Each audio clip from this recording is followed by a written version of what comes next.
بسم الله الرحمن الرحیم. السلام علیکم ملګرو د پښتو متلونو دیرشمې برخې سره ستاسو په خدمت کې حاضر یم.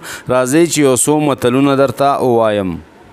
د وږي په غوږونو کې هر وخت د پراټو ټپار وي. مطلب چې کم انسان ته د څه ضرورت وي هغه په ذهن کې 24 غنټې هماغه خبرې اوړي وروړي. د ویش نه په تالان خوشحاله یم.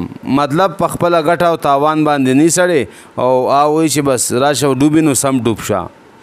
د یو لاسه ټک نه خیجي او داسې وایي چې د یو لاسه پړک نه خیجي.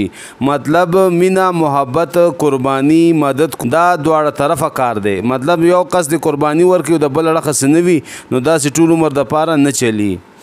دا غز دا میدان دا متل هغه ځای کې استعمالیږي چې سړی څه خبرو کې خلک دغه په خبره باندې شک وکړي نو دی ورته په جواب کې بیا وایي چې راځه اوس درته ثبوتونه پیش کومه او ورته داسې وایي چې دا غز دا میدان دا دواړه د یو خره غوږونه دي.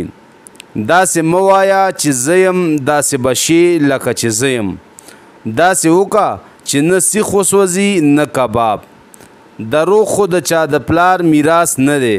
دا متل هغه ځای کې استعمالیږي چې سړی سوران کار وکړي یا د لاسه څه غلطي وشي او د سره څه بله بانه نه وي نو دی وایي چې راشه دروغ به ورته ووایو او ځان به خلاص کړو.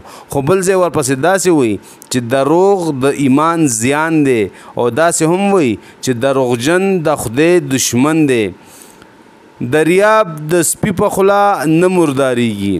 مطلب دریاب ډیر غټ شی دی هغه په معمولی شینو باندې نه ختمیږي او نه پلیتیږي. دریاب په لپه نه کمیږي او بل ځای وایي چې دریاب په لوټه نه خړیږي. ملګرو دا د نن متلونه تاسو سره مې شیر کړ. اجازت غواړم د الله په امان.